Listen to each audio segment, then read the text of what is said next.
आजची ट्रिक पाहूया आपण. आता आजची ट्रिक काय आहे तर स्क्वेअर सबट्रॅक्शन ट्रिक, म्हणजे जे स्क्वेअर दिले त्या स्क्वेअरचं सबट्रॅक्शन करायचंय. बघा, नवोदय एक्झाम असू द्या, तुमची स्कॉलरशिप असू द्या, मंथन असू द्या, किंवा कोणतीही कॉम्पिटिटिव्ह एक्झाम असू द्या, या एक्झाम मध्ये असा क्वेश्चन एखादा तरी येतो. स्क्वेअर दिलेला असतो, दोन्ही स्क्वेअरचं आपल्याला काय करायचं सबट्रॅक्शन. आता स्क्वेअर काढायला आपल्याला वेळ लागतो आणि त्यातनं सबट्रॅक्शन आपल्याला करायला पण वेळ लागतो. तर यासाठी मी एकदम तुम्हाला सिंपल ट्रिक घेऊन आलो, म्हणजे काही सेकंदात तुम्ही ते करू शकता. कशा प्रकारे करायचं ते आता आपण बघूया. चला या सम्स बघूया आपण. बघा, सम काय आहे, 15 चा स्क्वेअर दिलाय -14 चा स्क्वेअर, म्हणजे 15चा स्क्वेअर वजा 14चा स्क्वेअर. आता स्क्वेअर काढत असणार आहे का आपण? नाही. यासाठी एक सिंपल ट्रिक घेऊन आलोय. काय करायचं बघा, आता हे 15 आणि प्लस 14 किती होतात रे? 29. Answer okay. काही डोकं लावायचं नाही, फक्त दोघांचं ऍडिशन करायचं आहे. ठीक आहे. सेम थिंग तुम्हाला तर कळलंय. खाली बघूया आपण. आता बघा 43 आणि 42 च सेम. 43 प्लस 42 किती झाले? 85. Answer ready. ऍडिशन करायचे. आता 111 110 खूप मोठा प्रश्न वाटतो. मोठा आहे का? नाही, कारण तुम्हाला सिंपल ट्रिक सांगितलं. काय करायचंय? लिहून घ्या, प्लस करा. किती झाले मग? 2 2 1. Answer ready. किती सिंपल आहे बघा. आता बघा 5050 -40. आता काय करायचंय? सेम लिहायचंय.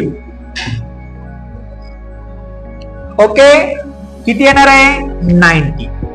आता हे उत्तर 90 आहे का? नाही. मग आता याला काय करायचंय? 90 उत्तर नाही सर, मग कसं? तुम्ही तर सांगितलं ऍडिशन करायचं. ऍडिशन करायचंय, पण तुम्हाला एक गोष्ट इथं नोटीस करायची आहे. जे वरचे सम दिसते तुम्हाला सगळे. आता बघा 15 -14 याच्यामध्ये गॅप कितीचा आहे?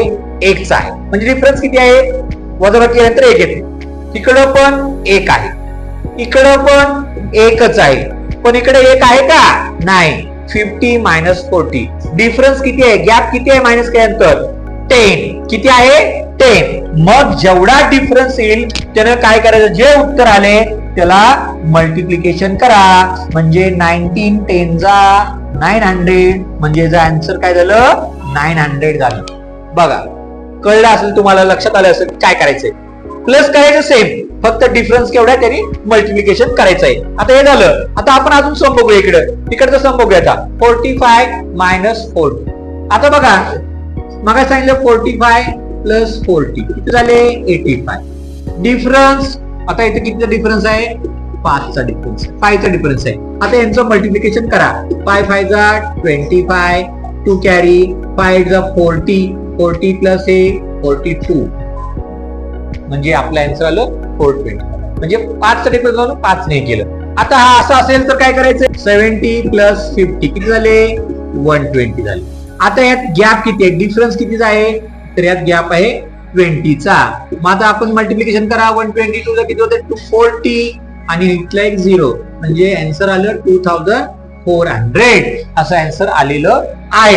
आता तुम्ही खाली पाहू शकता 7 8 9 आणि 10, म्हणजे ज्याप्रमाणे आता मी सम शिकवले तुम्हाला त्याप्रमाणे मी एक एक्झाम्पल तुम्हाला दिलेलं आहे. आता याचं उत्तर तुम्हाला काय करायचं आहे? कमेंट मध्ये मला सांगायचं आहे की याचं उत्तर काय येणार आहे. एकदम सिंपल आहे. ज्याप्रमाणे इकडे शिकवलेले ते प्रत्येकाचं एक सम या ठिकाणी दिलेलं आहे. याचं उत्तर मला तुम्ही कमेंट मध्ये नक्की सांगा. व्हिडिओ आवडल्यास व्हिडिओ शेअर करा, व्हिडिओला लाईक करा, आणि ज्यांनी आतापर्यंत आमच्या चॅनलला सबस्क्राईब नाही केलं त्यांनी लगेच आमच्या चॅनलला सबस्क्राईब करा, म्हणजे तुम्हाला अशा नवीन नवीन ट्रिक्स शिकायला भेटतील.